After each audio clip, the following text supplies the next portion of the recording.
Okay, so welcome to another DaSSWeb. Today we have the pleasure to welcome Álvaro Figueira from the Faculty of Science, University of Porto. Álvaro graduated in Applied Maths and Computer Science from the Faculty of Science. Then he earned an MSc from Imperial College and then a PhD in Computer Science from University of Porto. Currently, Álvaro is assistant professor at Faculty of Sciences, and his research focuses on disinformation detection, automatic social media analysis, and data visualization. He has several international projects and with other institutions such as University of Texas at Austin, University of Coimbra, and University of Aveiro, focusing on information extraction from social networks and its analysis using machine learning and other artificial intelligence techniques. Álvaro, thank you very much for accepting our invitation, and the floor is yours. Okay. Thank you very much for the invitation, Eduarda. I will also thank you, Paulo Brito, for this invitation. It's a pleasure to be here at DaSSWeb. It's a wonderful name. And as I said from my CV, I particularly like to investigate the web, social media, and extract knowledge from that in an automatical way. So I'm going to share my screen now. Please let me know if you can see it. Yeah, it's fine. Okay. So today I'm going to present the machine learning approach to identify HEIS. HEIS means Higher Educational Institutions Publication Strategies. So without further delay, I think we should look at one higher education institution on social media. And for example, it might be FEP. So I looked at the Twitter, X. I have some difficulties in calling it X. Never mind with that. So in FEP, I looked at this tweet. It's about applications for master degrees in administração hospitalar, banca, finanças, gestão de operações de retalho, etc.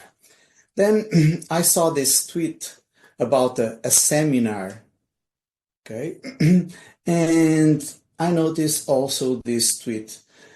I think this is a professor from FEP, which is telling something to maybe negócios. So he's being invited to tell his opinion due to his prestige in FEP. So also I noticed this tweet, which is for applications for a master's in administração hospitalar. Also this for gestão de operações de retalho. It's interesting. It's always some person coming towards us, and mainly to the right direction. So maybe the producers are the same people. Then I noticed this professor, Ana Paula Africano, at Porto Canal, and Paulo Mota in Porto Canal as well, telling their opinions. So mainly those are the tweets from FEP. Does it convey any meaning or not? Let's check another institution. For example, FCUP, where I'm from. So we have here a tweet about some workshop in theater. We have this tweet about the determination and impact of women in science regarding the International Day of Women. We have another tweet about how FCUP relates with KS ranking. So these are good news. We have also some initiative by students of artificial intelligence on FCOOP, and something that this student said about his professional and student experience. So again, then we have 90 seconds of science from one student. We have something discovered by this faculty. We have the Valentine's Day and activities, and something like University of Porto gets in Times Higher Education World Reputation Ranking in 2025. So this is not actually about FCOOP, but it's about the whole University of Porto. So FCOOP integrates in University of Porto. So as you could see, there is some difference between the two faculties in which concerns the publication strategies. So just to make this more interesting, I looked at Nova SBE, which is a potential opponent of FEP. And now I notice that the tweets are in English. So at Nova, this is where dreams happen. So, and they direct to applications. They also show this, for example, are you destined for greatness in finance? So if you think yes, come to Nova. Here it's about the creation of Café Joyeux. Okay, so different kind of publication. Again, about Nova's master, but this is your last chance to get all your questions answered and learn.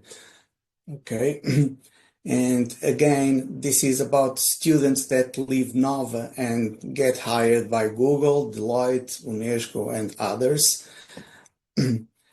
This is a personal story of Luca Marie Press. And for example, here, this is a marketing advertisement about the PhD in Nova. So though the three have different approaches to promote their institution. So if we look outside, for example, in MIT, they say that how different cancer cells respond to drug-delivering nanoparticles. So this investigation was carried out at MIT, and they are showing that what they are doing is profitable for the community. So here in Harvard, according to a new poll, facing extreme weather events is impacting Americans' view about the need for climate change action. So again, it's a research that has been applied to the community. In Oxford, once again, the same thing. So they drive their publication strategy like what we do is important for society, is important for the world. Okay, so I hope that my work might make people think a little bit more about the importance of economic opportunity in terms of children's outcomes, says this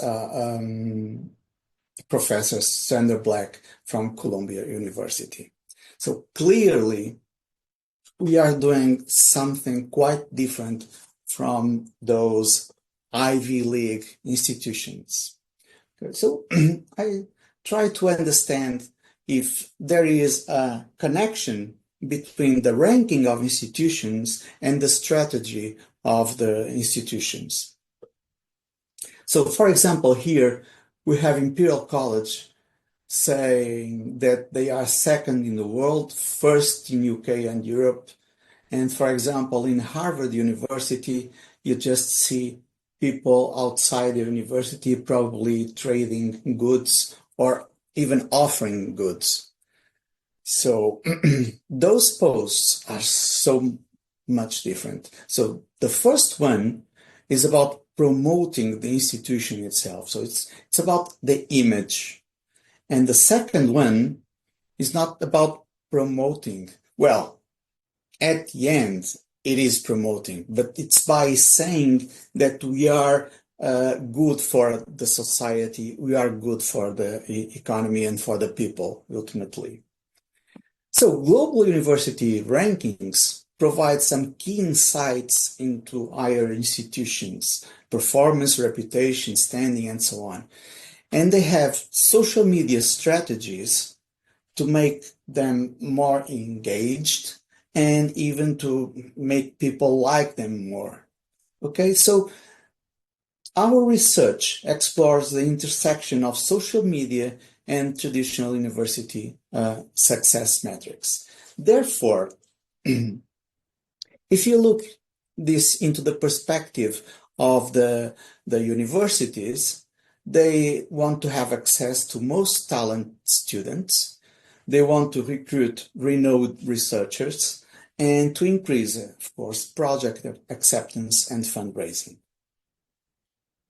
So our study is to see if all these objectives that largely depend on the image of each hay conveys have some relation to the rankings and to the communication strategies. So we are looking only on Twitter and X because nowadays it's very difficult to extract data, for example, from Facebook. Okay, so the outline for today's will be to check what ranking are we going to use, because there are a lot of rankings. Okay, we have here 5. Then we'll do some exploratory data analysis, grouping of haze and analysis of the topics that they talk about, and a thing about end-of-month prediction that I will tell you later on, and interpretation of results.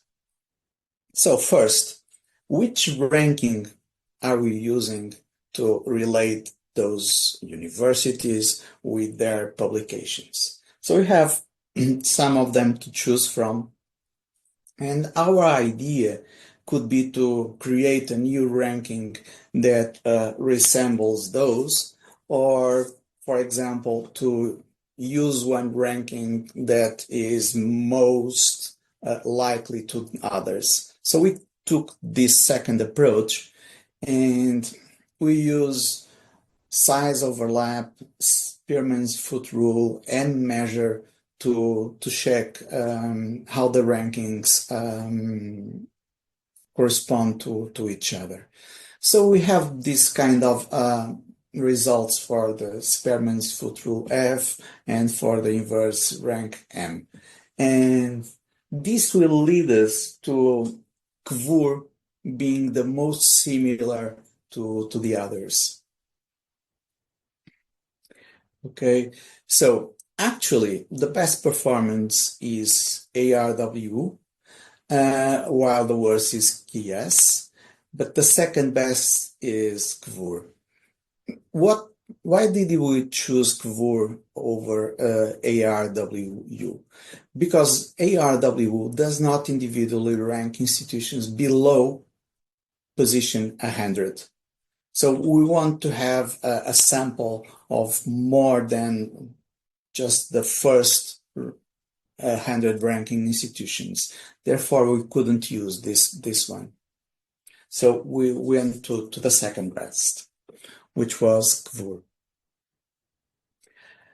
Then, how did we create our samples? We wanted to take in the top 5 A's, and then we want to have some near the 10th position, for example, the 9th, the 10th, and the 11th, near the 20th position, near the 15th, 100th, and so on and so forth, until the 500th position. So we couldn't do that. We couldn't do that because there are some institutions in this ranking that do not use English, or that are in a completely different region of the world that has many different traditions and habits. So we try to to stick to some regions and always to the English language. So this resulted in having actually the top 5. They are English-based universities, so you have Cambridge and Oxford here.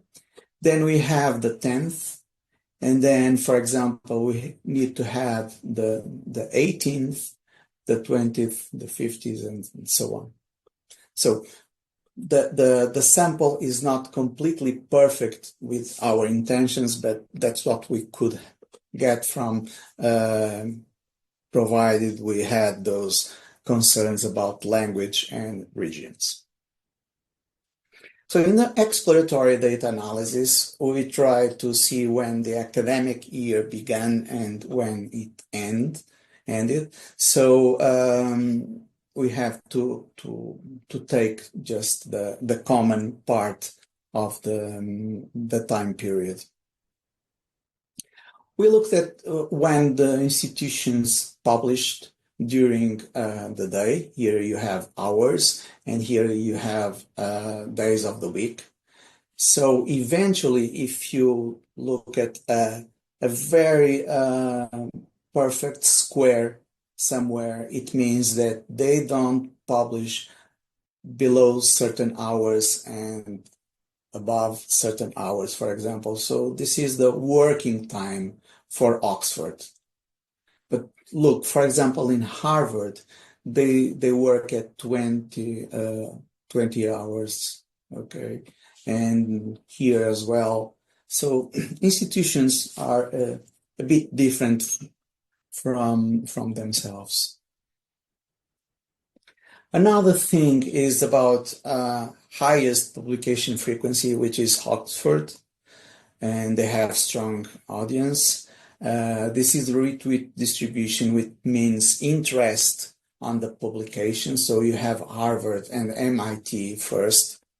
It won't surprise us because they are first in the ranking position as well. And we have here some exploration of the use of emojis. Okay, University of Porto led in overall emoji use, while Oxford dominated the use of the down arrow, which is this one. So mainly they say something and point down to some media, an image or a video or even a URL they are putting on the tweet as well. So we look at average distribution of media type, hashtag, and URL usage. So for example, MIT uses large different type of media, and Complutense and Leicester, Trinity, and Göttingen as well. And on the opposite side, for example, Manchester uses very small different types of media on the posts. Okay, then we looked at sentiments, and there can be negative, neutral, or positive sentiments. You can see that in Harvard, it's almost balanced. So they are first, and they are not afraid of conveying negative sentiments. The same happens in Oxford. But look, for example, there are almost no sentiment being conveyed.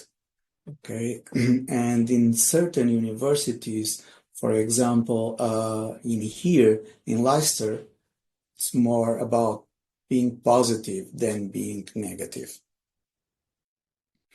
So using those features, which are here, we build this B-plot for PCA. Actually, in this PCA, we have only 28.5 and here 22.8. So this is roughly 50% of explainability. So it's not a good diagram. Anyway, you can see that there are 4 clusters, and For example, in cluster 3, we have Harvard, Oxford, University of California at Los Angeles, Manchester, Cambridge, Yale, Stanford, and for example, MIT is on here. Porto is there, West Virginia, and so on. So we can look, for example, at those features with box plot to see the distribution. And we can see, for example, that the high-ranking institutions that are on cluster 3 have high-frequency content creation and engagement, also on weekends. Remember the Harvard, that situation that we have seen, and the use of negative sentiment. Oops, sorry about that. Then the moderate ranking institutions, which are cluster 2 and 4, so things get a bit more separated, which means that they adopt a broader range of strategies, and they have a tendency to use photos and positive sentiment. And then we have the low-ranking institutions in cluster 1. So very diverse communication tactics, and we can see very experimental approaches because they don't follow this. There is not a frequent pattern of publication strategies.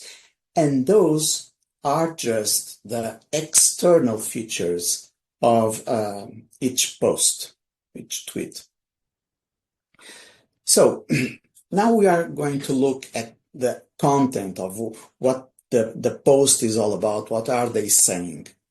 So mainly we are doing this in NLP, which is natural language processing. So we are not interpreting images and videos. We take them into account like existing or not, but we don't try to interpret it there. So this study began some years ago with different master students, and in 2021, what we tried to do was something like seeing the whole posts from an institution and derive the main topics that are being talked about in that institution. So we did the calculation of similarity between two embeddings for posts, and then calculation of TF-IDF values, and then we choose the dominant topic. So we could build a rank of topics, so one being the dominant, the second most spoken topic, the third, and so on. So we did this, but for a whole year and for each institution. Then in 2023, we did something different. We wanted to group the posts into topics, and we used LDA. So we tried to see the optimal number of topics, but still we use the LDA approach. And what we did was something like trying to create the best clusters as possible. Then we had something like this. We had in Harvard University, topic 0 are those words, topic 1, those words, topic 2, and topic 3. Here we have the example from University of Pennsylvania. So what we did was to pick up all those words and try to derive a topic from them. So usually what people do is they go to a specialist and what is the topic extracted from these words. So that's the old way of using LDA. So what we did was something different. We used ChatGPT because it was available at the time. So the topics were like empirically labeled as well, but now using ChatGPT. So we had healthcare and medicine, which doesn't appear in this other university. We have education that appears in both, research and development that appears in both, and beginning of academic year where there are lots of celebrations, so they appear in both. Then what we built was the set of topics that were discussed in each institution. So, for example, in Harvard, there was a discussion of beginning of the academic year, research and development, E is education, and HCM is healthcare and medicine. And for the other institutions, the same. So clearly, if you look at the top of this list, so those are the main topics that appear the most, and I have them in blue here. Okay, so this is what we got from this thesis. And later on, in 2024, actually it started in 23, we did something different.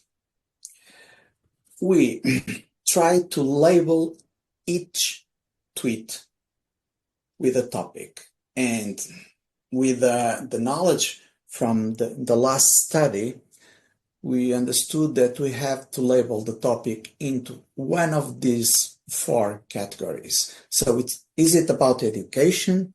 Is it about engagement? Okay, for example, a tweet asking, we have a new machine, make suggestions for the name of the machine. So this is an engagement topic. We have also, sorry? Okay. We have also image, which is self-promoting posts. We have posts about research and posts about society or that are useful for society. So now to discover the main topic in a tweet, you use BERT topic. So first we use some embeddings through sentence BERT.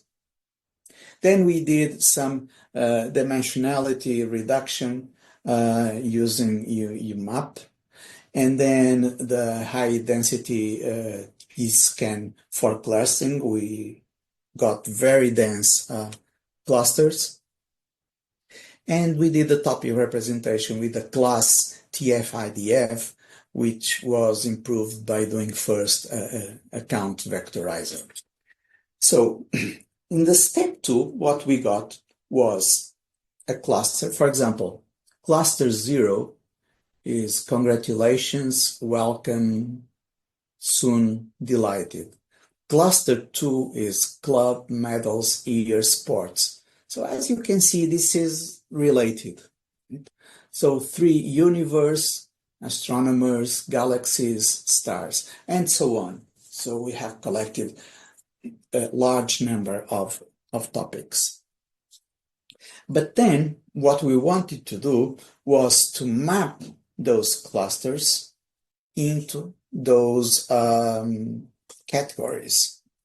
So we also did the embedding, but with the words education, engagement, image, research, so that the clusters will be directed into those,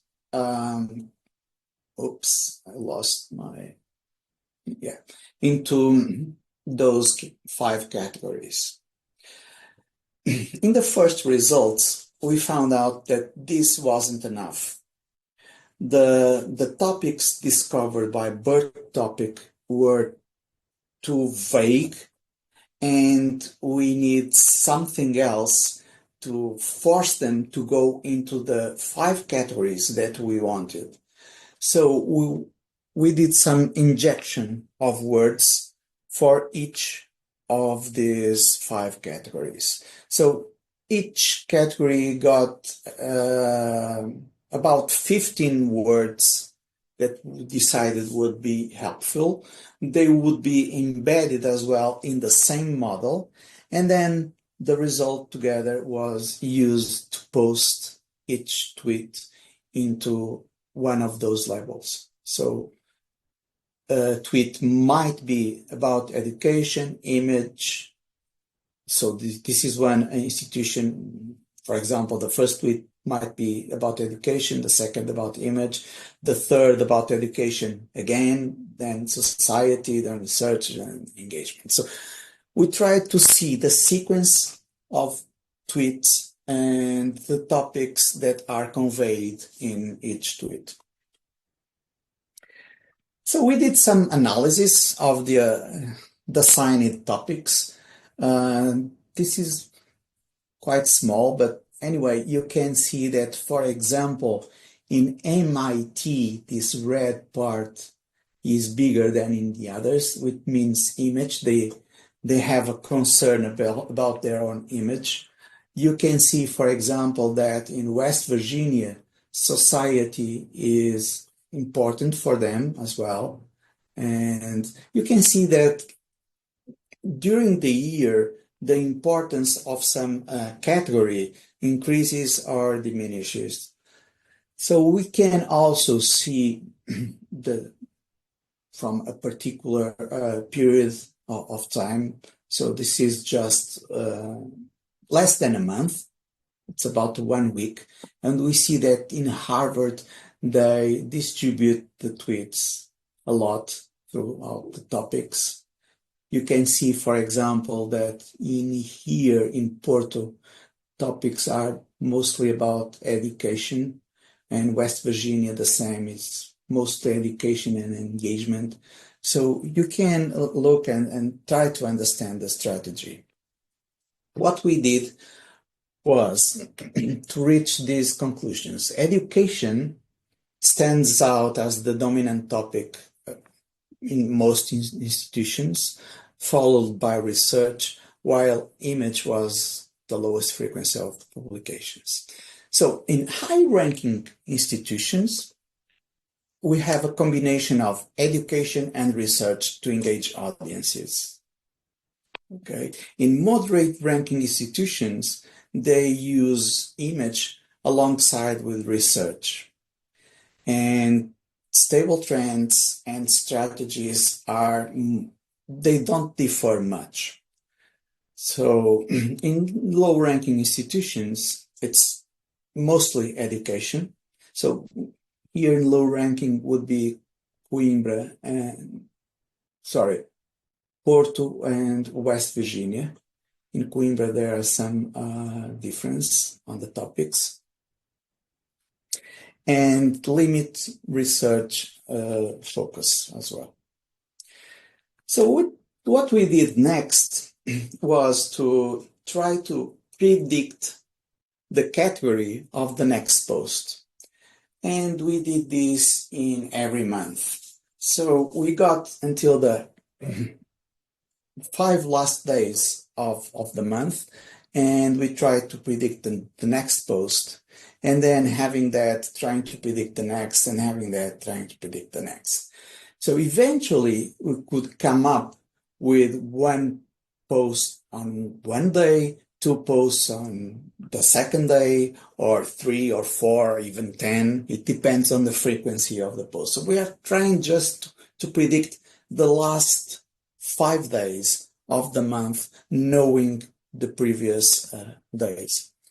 We use the long short-term memory, and with this feature, so the content, which is the label of the post, the month in what it was published, the day of the week, and we used cosine similarity to compare the posts.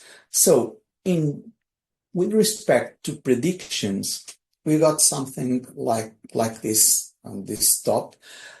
We can see that there are not many institutions with points above the red line.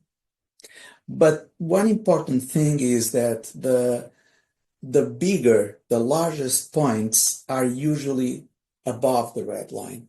So that means that the system is somehow useful for prediction. And you can ask, why did you do some month period and using the last 5 days of the month? Well, we could have done, for example, 3 months and then try to predict the next 3. That will be very interesting as well. So we had to do something, and we came up with this idea because a month usually has more important meaning than a week, and probably not so important as a semester. So maybe we should have tried to see for a semester, but it was a too large time for this algorithm. So we can also look at the quality of the predictions by category. So as we can see, education is well predicted in West Virginia, Coimbra, and Porto. And there are also situations in which, depending on the month or the year, the predictions are very good as well. So the interpretation of results will be something like this. We have cluster 1, this should be cluster 3, this should be cluster 4. So here I have an error. This is cluster 4, not 3. So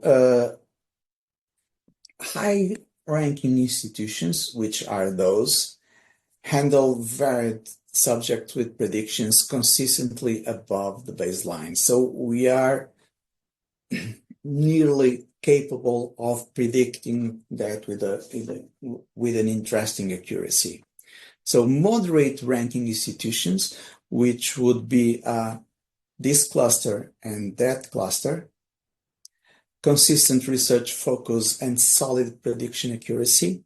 They have diverse engagement strategies with stable trends, but accuracy is more or less below 50%, so it's not really usable. Therefore, the algorithm couldn't predict which label will come in the next tweet.